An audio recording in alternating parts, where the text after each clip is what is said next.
Hey there everyone, it's Nina. Thanks for joining me today for a new video. Today's projects are featuring Simon Says Stamp's new October 2022 card kit called Sunflowers and Daisies.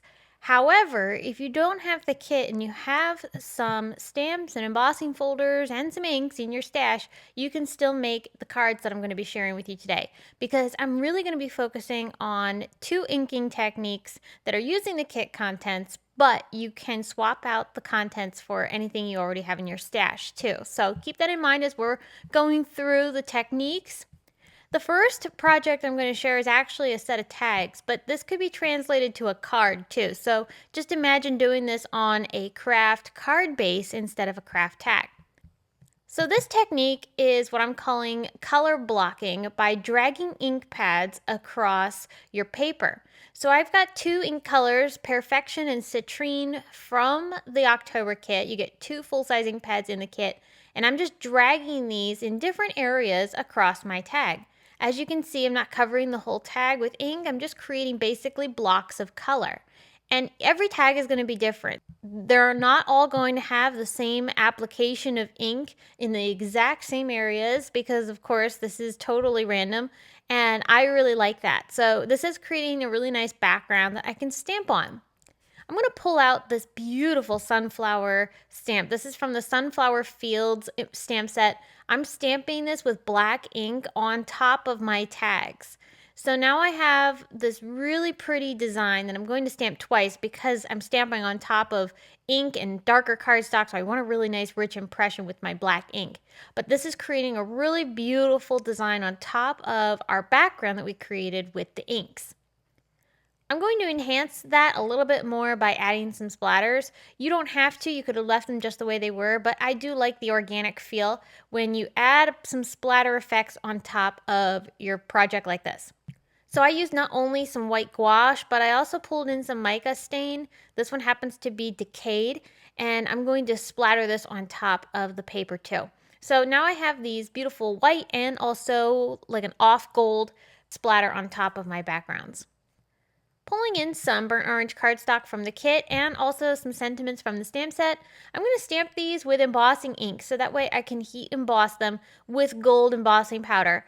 I actually chose antique gold embossing powder from Simon Says Stamp. It's a fine detail powder that has a beautiful warm tone to it. It's not quite as yellow as a standard gold embossing powder. This has more of a antique feel, which is what I was going for with these tags because I was really inspired by the fact that we are coming into the fall season and the colors in the kit and the flowers, all of it was just making me think of beautiful fall flowers and colors. So that's why I went with the color palette I did, and that's why I chose to use this particular embossing powder because it really helps capture that feel.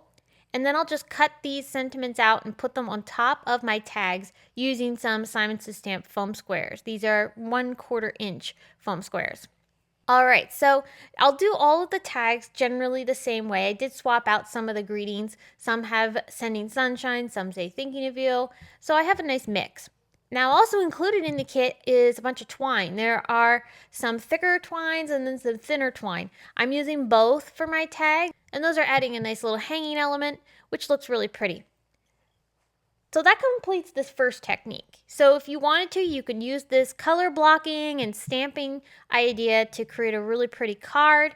I think this would look great on a craft card base, so definitely try that out if you're interested in making something other than tags.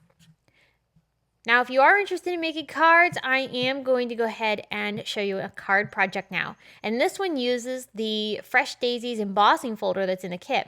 Now, this embossing folder does have a coordinating die set. I'm not using that for this project, but it is available, and so you can use that to cut out some of these flowers. What I'm going to do is I'm going to take the citrine ink pad and put ink on top of the raised side of the embossing folder.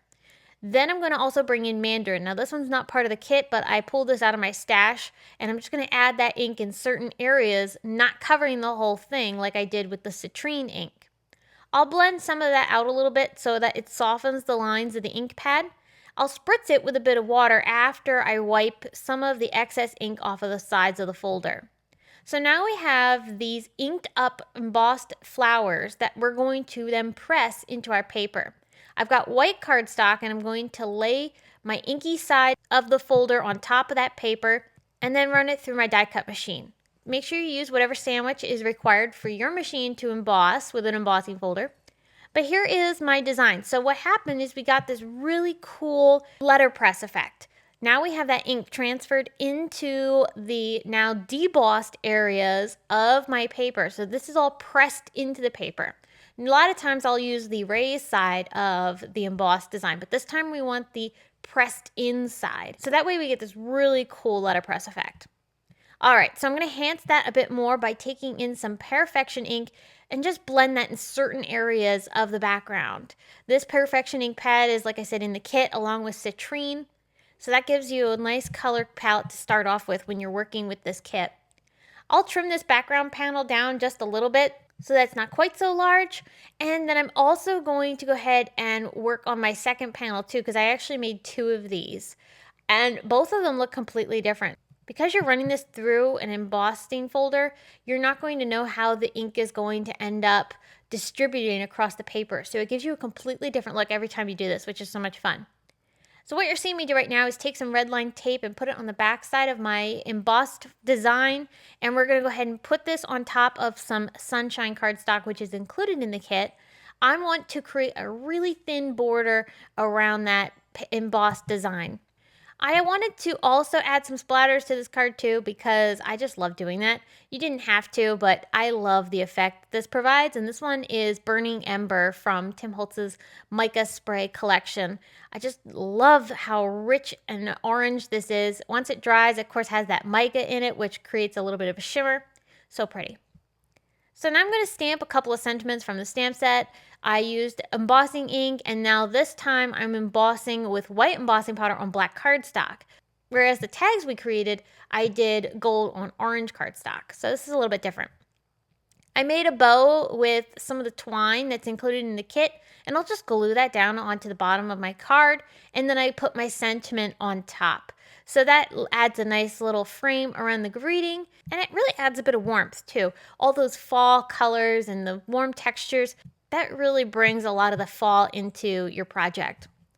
Now I'm just pulling in some sequins. These are ones that I had in my stash. These are from Simon Says Stamp, and I'm just going ahead and putting a few of these around my design just for a bit of extra sparkle, and I love how they catch the light.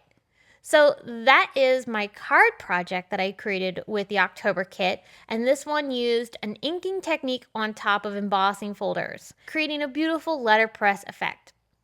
So I hope that the ideas that I shared with you today were inspiring and that you'll use them in some of your upcoming projects. If you're interested in the kit, I do have it linked below in the video description, or if you're over on my blog, be sure to scroll down to the bottom of the post for picture links. All the other supplies that I used are also listed there too, so if you're interested in anything, that's where you can find it. I hope you will come back and watch more of my upcoming crafting videos. I thank you so much for watching this one. And don't forget to subscribe if you haven't already so that you don't miss any of my upcoming projects.